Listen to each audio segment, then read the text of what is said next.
you by Choice Edibles. Follow Choice Edibles on Instagram at choice.edibles and also follow us on Instagram at Mohawk Bud Talk. Find all of Choice Edibles products in dispensaries in Akwesasne, Pequawknagan, Tyndanaga, and Ganastadalge. Also subscribe to Mohawk Bud Talk on YouTube for your chance to automatically enter into our 100th giveaway. Becoming a member at www.thecrediblemohawk.com will allow you to find who our winner is. In our prize lot, we will have included a 10-ounce bag of coffee thanks to Two Row Coffee Co., as well as you can get any weed strain from our gallery, which you can find on our new website, as well as some choice edibles and our Wonka bar. That's right. Mohawk Bud Talk is also brought to you by, as Triple D says, Two Row Coffee Company. Go to www.tworowcoffeeco.ca. Also follow on Instagram, at Twitter, at Two Row Coffee Co. It's where coffee and culture connect. So get your Landback Bold, Eastern Door Mild, or Seven Oaks, which is very delicious. I have that every morning. That's right. And yeah, it's so delicious. And as we it's good with Choice Edibles hot chocolate. Yeah, that's what I was just about to say. We told you earlier we had it with Choice Edibles and Two Row Coffee. Very delicious. Yeah. So today's episode is going to be fantastic, and it is going to be jam-packed today. It's loaded. Loaded with our interview with our new friend and new Bud Talker for a new Bud Talk session of the show, Elena. And she is from Johannesburg, South Africa.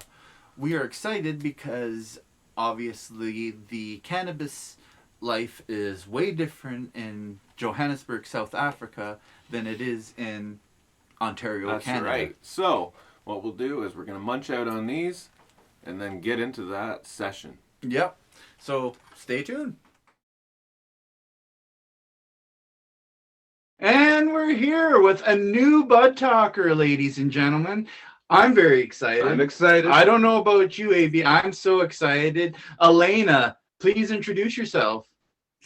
Thank you so much, guys. It's really good to be with you. I'm from one of the southernmost tips of the planet, South Africa. I'm in Johannesburg. And I've been working with plant medicines in a shamanic fashion for some years. I'm also a climate activist.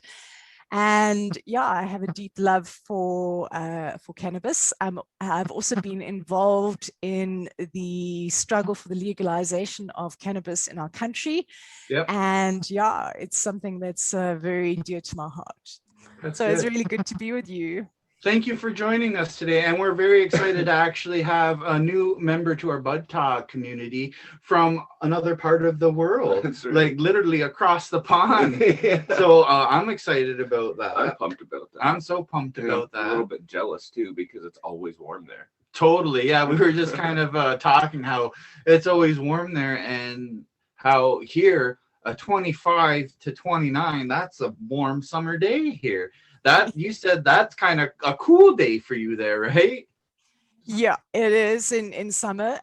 We don't need greenhouses, but you see, the problem is everybody's growing cannabis. So if you are a grower, you're going to need greenhouses because there's more pollen in the air. There's more cannabis pollen in the air than any other pollen in the air in South Africa. So you're going to want to protect your strain. You just walk around smelling right, just walk around. That's delicious. Aunt Betty's got it growing in her garden. Everybody's got it growing. So if you're growing it in your garden, expect it to go to seed, unfortunately. Yeah. I was reading this one thing a while ago in like 2012. It was like in Italy, it was like the highest contents in the air were like cannabis and coffee. Yeah, it's a good combination. Yeah, exactly. That's what I thought too. I was like, they knew what they were talking about. The Mediterranean diet. Cannabis and coffee. No doubt, eh? So, Elena, we had a couple guests on our show earlier in the week, and one of them was Nick, who slightly touched base on the new fad coming around called weed yoga. Now, I've known you have been divulging into this new fad of weed yoga. Can you give us a little bit of insight into that, please? Yes, well, look, I'm actually currently undergoing my 200-hour yoga teacher training. Awesome. And yeah, so I'm very aligned with Eastern spirituality. It's part of my path as well. You know, I don't define myself by something exclusively, but I found the Eastern path to be very useful for Westerners, because in my community, I've found a lot of people are working with plant medicines, and especially the Amazonian plant medicines, and even cannabis. And I find that people need to find a way to integrate the downloads and the insights that they're having into some form of spiritual practice. And the reality is that in terms of spiritual practice, there's not much that Westerners can relate to. You know, we can't truly initiate into an Amazonian tradition because we weren't born and bred and raised, and the cultural differences, the language, etc. You know, we've had a few people here who've gone to the jungle and studied, and unfortunately it's just a few months at a time, and you know how effective that is I can't say. And the thing is that plants, I believe the purpose of plants is to awaken you, you know, to wake you up to life, to make you deeply question, you know, is everything all right? And it's not. And so people start to have these experiences, and they start to struggle to function, you know, in their normal, mundane, day-to-day lives. A lot of people want to run off and, you know, sit on a mountain and meditate, and, you know, run off to the country and become organic farmers. And, you know, it's lovely in theory, but not that practical in reality. So how do we live where we are and live a conscious life? And one of those traditions that helps us embody a conscious lifestyle where we are, you know, is the yogic and Eastern and Buddhist traditions, where, you know, you can shed the dogma, but you can still you know, even just through conscious movement, just the practice of the movement, the breath, it helps you to be more embodied. And the practice of yoga with cannabis is really lovely, because yoga is working on the energy lines in your body. In fact, I'm actually also a trained addictions counselor, believe it or not. And yeah. And that's perfect. yeah, and you know, the interesting thing is that when I was doing my training in addictions counseling, we were using yoga, and I discovered that there's certain yoga poses that are specifically good for treating addiction. Really? So yeah, absolutely. So, you know, you'll find that in many South African addiction centers, they bring in yoga. And I feel that also, you know, some people are scared of plants, but they're looking for something, so yoga is good for them. But you know, for people who are comfortable using plants and comfortable using cannabis, the two go very well together. I mean, the origin, you know, the roots, it's you know, we're tracing it back for thousands of years, being used in India as a sacred medicine. In fact, often described as Shiva's medicine. And so, you know, yoga and cannabis kind of evolved together, and it makes sense. They're very synergistic. So I wouldn't use it right now because I'm training as a teacher, Of course. and I might hurt myself because I might just get too flexible. But you know, I think that there is a lot of benefit. The two of them go very well together. Yoga goes very well by itself, but you know, absolutely they go very, very well together. And I'm also very interested in working with other plants, especially in a microdose level, in conjunction with yoga, because the energy lines in the body, you've become very open. So especially for those meditative states, you go into a really deep meditation. A lot of the yogic positions, especially yin yoga, which is actually a Chinese form of yoga, it's a feminine form of yoga, very floor-based, very focused on hip opening, and which releases trauma. And yin yoga is actually one of the most psychedelic things you can do. Really? That's crazy. Just moving can make you trip out. Yeah. So if you ever run out of cannabis, Yeah, you know, yoga just sessions. go do some yin yoga. So it's funny that you talk about how you and your culture and people over there across the pond, if you will, use cannabis as related into medicine and as well as meditation with yoga in order to enhance oneself. Can I just say though, it's funny, like, and then, well, kind of ironic, I guess, rather than funny, that you mentioned how like this intertwining of people and plants and all this together. Not just like it was just before the show. We were talking, we were making a coffee, and you're like, "Oh, did you smudge recently?" Because my smudge shell was sitting on the back of my stove. But I also have Oh yeah. a tin can, and so I don't have to go outside and build a fire and do that. I use that tin can, I put it on my stove so I can burn tobacco in that.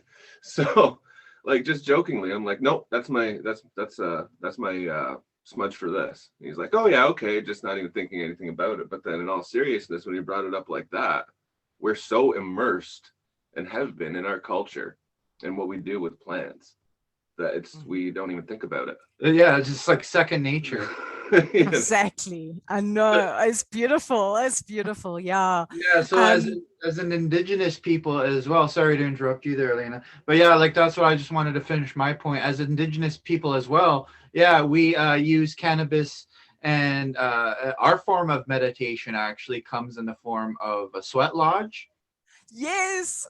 In which we have like a built-in little lodging, and there's like a bunch of blankets and stuff thrown over top of that, and then you build a little fire inside. Obviously you're gonna have drainage so you don't get smoked out. But yeah, you're basically sitting on the fire, and you take these hot rocks. Yeah, take these hot rocks, and then like you splash water over yes it. we do them here. So we've had some teachers, Chipua, I hope I'm saying it correctly, Mother Moon, so from the Red Path, she comes over from time to time. So we've had some people bring sweat lodges to South Africa. And also what's really interesting is that a lot of the people now in South America have integrated sweat lodges into their culture, you know, which is definitely, I think, a North American practice. So yeah, it's more Anishinaabe from them. We learned it from our brothers. You know what I mean? It's like all that everything that happened. It's all part of trading. Yeah, with our peoples in the whole North and South American continent. Yeah, all over. It's awesome. Yeah. So I've done quite a few sweat lodges. Really lovely. Building them is a lot of work, man. Yeah, it is. Oh, yeah. That's part of it, though. That's part of the rite of passage, if you will, right? Is building that, learning the not how to make it, obviously, how to stack it, but then your appreciation of that lodge, because you put all your effort and work and sweat and tears into that to build that. Yes. And yeah, that's you, right? Learning to do things yourself and being able to, you know, apply your skills and everything like that. You know, those are your rites of passage, ensuring that you're able to survive when you go out. And then that's what you give and set forward to the 7 generations next after you, right? Yeah. Oh, it's beautiful. That's so beautiful. we're always trying to move the circle of life forward to our younger generation, and pass on those teachings so that they can become in harmony with Mother Nature as well, because she is our giver, and she is our mother, our feeder of life. If we have nothing to eat, we're good as toast, right? Yeah, and you know, that is where I feel Westerners have really lost so much is that we don't think like that. It's all about us. It's all about now, what we can have now. We don't even think about retirement, let alone the next generation, and That's true. It's always something like that. Well, what about this and what about that? That's why sometimes it takes us so long to decide something, but once it's decided, we just do it. Mm-hmm. We don't like wait around or anything. So go ahead. Yeah, I mean, in our society, we put our old people in old age homes. You want to get rid of them. You don't want to see them.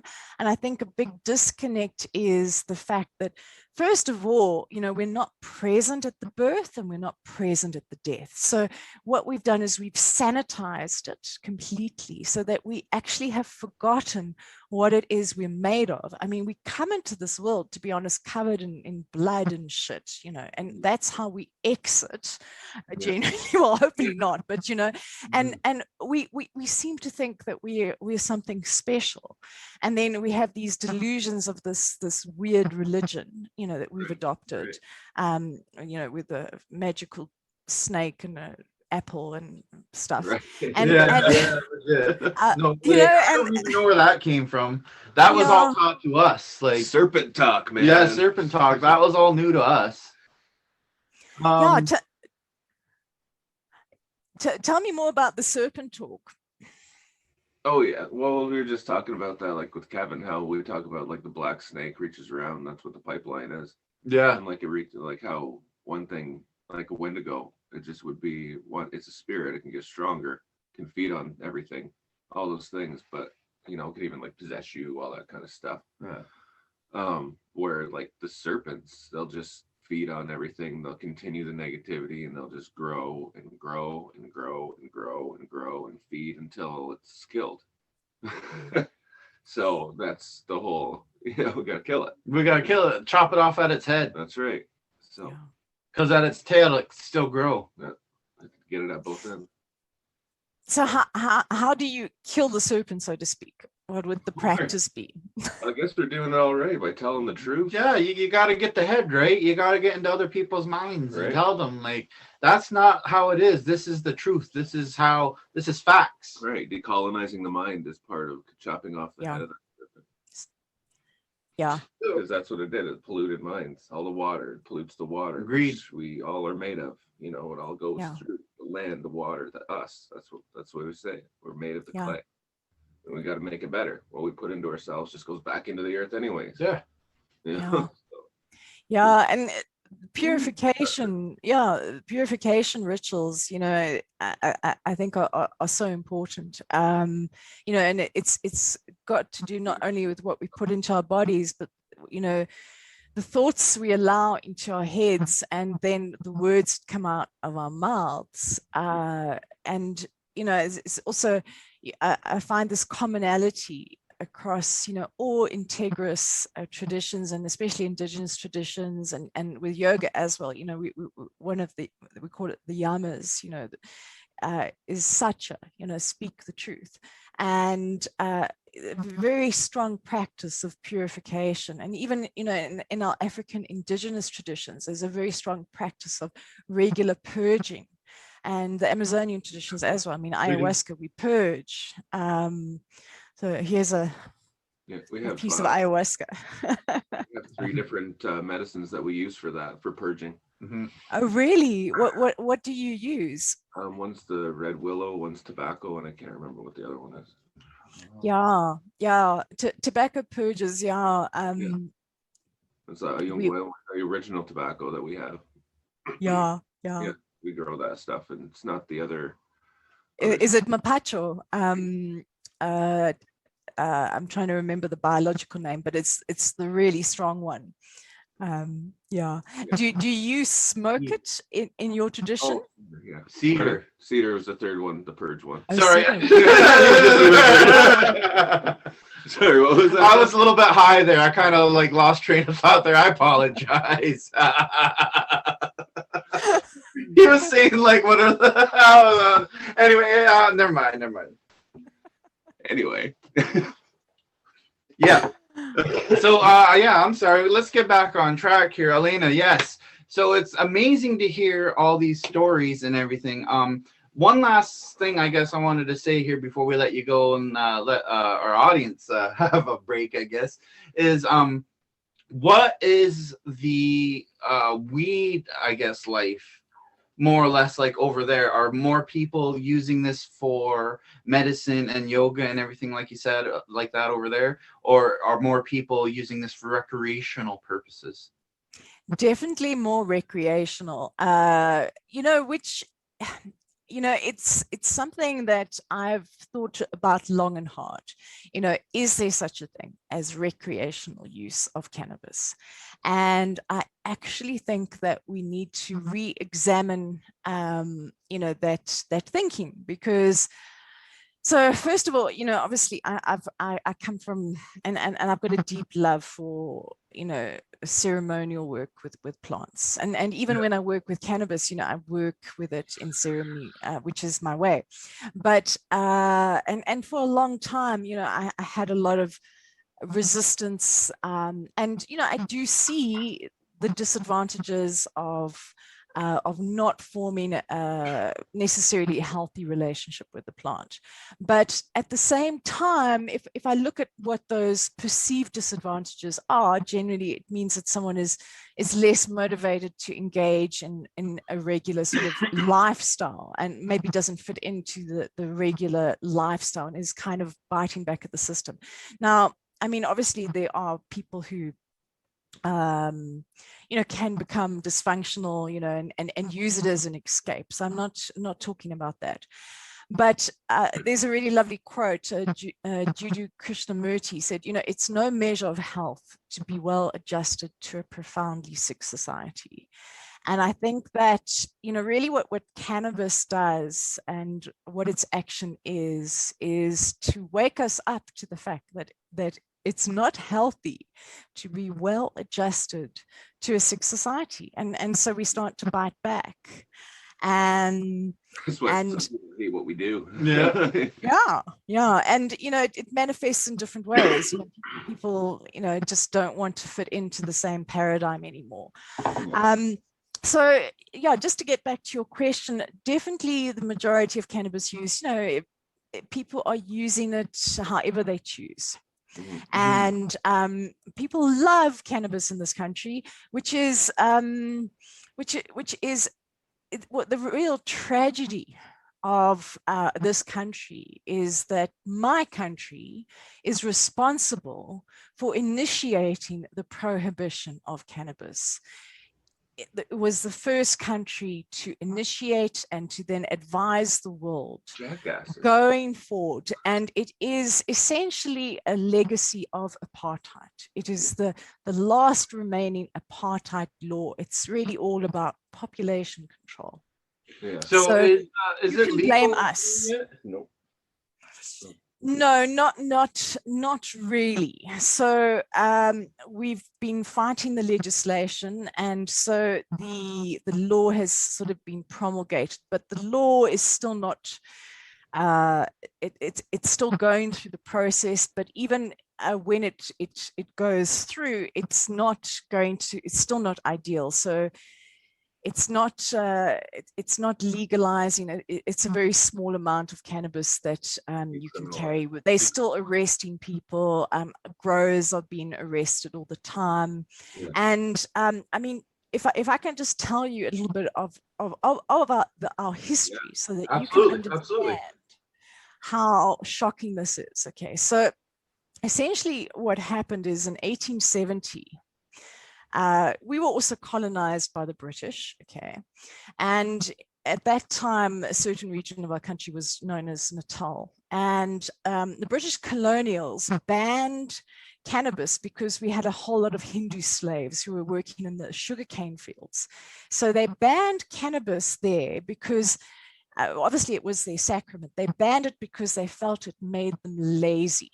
So then in 1890, yeah, in 1890, what happens is they then ban it in the Cape, and they now ban the Malays from using it, the Cape Malays, because they say no, it's making them indolent and prone to housebreaking. So absolute racism. Yeah. Then in 1925, South Africa takes it upon themselves to advise the League of Nations that they should ban cannabis worldwide, the South African government. And their whole justification for this is based on some study that a doctor in India did who was working in mental asylums. And he said that, no, these patients are insane, that they've got schizophrenia because they're using cannabis. Now, what I can tell you is that research from Professor David Nutt, who is a psychoneuropharmacologist, or I mean, I have to actually, he's just insane. I mean, he's one of the most highly qualified. He's a professor in 3 disciplines. He was the former head of British drug policy, and he got fired for saying that essentially alcohol and tobacco are the 2 most dangerous drugs in the world, and that cannabis and psilocybin is essentially harmless. Right. So they fired him. And Of course they would. and what he says is that only 1 in 4,000 people is likely to have an adverse reaction to cannabis. Right. Right. And that's So it. They have- now, if you look at alcohol, it's the most deadly drug. And also, speaking as an addictions counselor, it is the only drug where the withdrawals will kill you. Right. Right. Yeah, they will.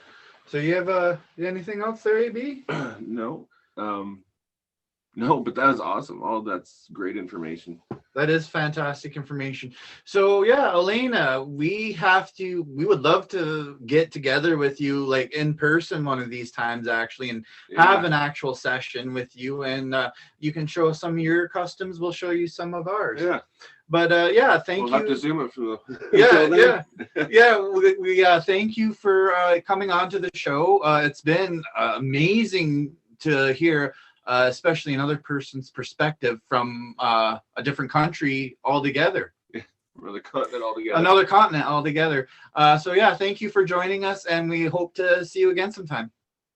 Thank you so much. And thank you guys. Just what I would like to say is the reason I know all this information is because I was working with 2 incredible activists who are known as the Dacha couple. So it's one of the words we have for cannabis in our country is Dacha.